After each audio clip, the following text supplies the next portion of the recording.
Hey, hello everyone. Welcome to our channel Physics, where we actually learn physics. So in this lecture, we are gonna solve this problem that you can see on the screen. This is 2.13 from the chapter 2, okay? Chapter 2, Units and Measurements, okay? This is from the 11th standard CBSE, okay?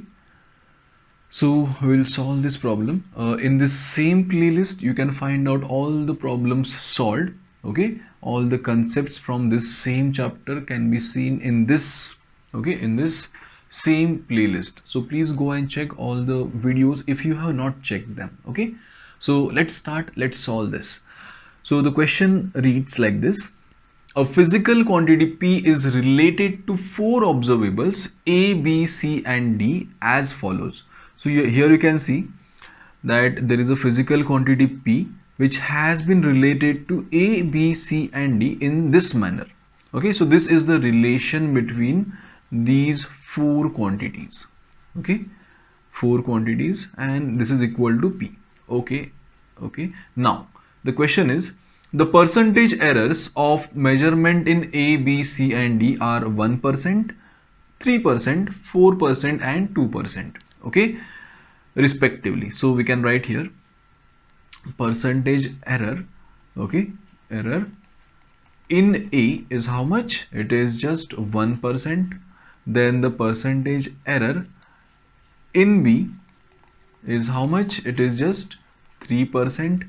Then the percentage error in C is how much? It is 4%. And last one is the percentage error in D. It is how much? 2% only.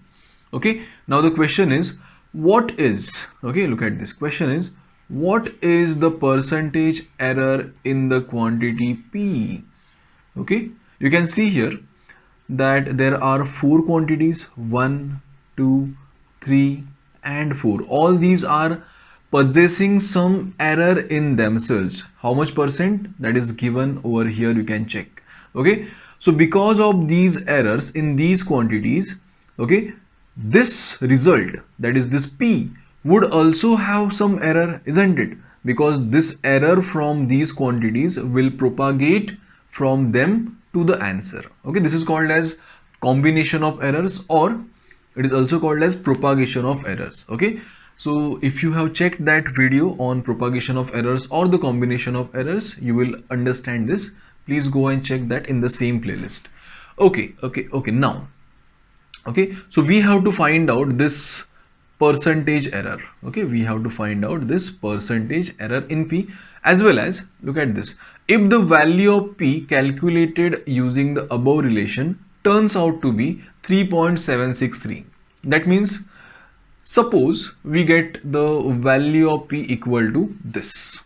Okay, let's say P is equal to 3.763. Then the question is, to what value should you round off the result?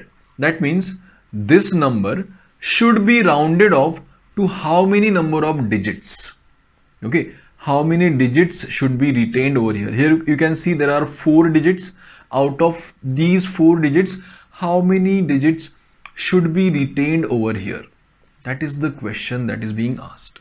Okay, so it's a very simple question. Let's try to solve this. Okay, so we have understood the question. Now let's solve this. Okay, first of all, let's calculate the percentage error in P. Okay, so here you can see the formula is already given. P is equal to A raised to 3 B raised to 2 divided by under root C into D. Okay, so that is the relation. Okay, so in the combination of errors lecture, we had actually derived an equation. Okay, derived an equation for the relative error in the result. Okay, so the equation is something like this. The relative error in P would be 3 times delta A upon A. Okay, that is relative error in A. Okay, plus 2 times relative error in B, plus, see what we are doing here, we are multiplying the power. See, power times the relative error in A, then again power times the relative error in B. Same here for the C. Power, how much is the power? This is under root C, that means C raised to 1/2. So power is 1/2. Okay, relative error is delta C upon C. Okay, plus here last term is this D raised to 1. So there is only 1, so we don't need to write this. This is delta D upon D. Okay, so this is the maximum relative error that can arise. This is the maximum relative error that can arise in P. Okay, so far so okay. Now let's go and let's solve this. Now we know one thing. Okay, look at this. We have been given this percentage error, so we can't use this relative error right now. We have to convert this to percentage error. So what we will do is we will multiply this by 100, because when we multiply relative error by 100, it becomes what? It becomes percentage error. Okay, so delta A upon A into 100 plus this delta B upon B into 100 plus 1/2 delta C upon C into 100. Okay, plus this delta D upon D into 100. Okay, so all these are what? These are percentage error. So this first term, this is delta P upon P into 100 is nothing but percentage error in P, and this is what we want to calculate. Okay, now this is 3 times percentage error in A, isn't it? Plus 2 times percentage error in B. Okay, plus 1/2 times percentage error in C. Okay, plus last is percentage error in D. Okay, so this is our equation. Now see, this is what we have been told to find out, right? Percentage error in P. Okay, this is what we want. 3 times. Now what is percentage error in A? It is given, you can see. We know the numbers. Percentage error in A is 1%. Okay, it is 1% plus 2 times. What is the percentage error in B, C and D? Let's look at this.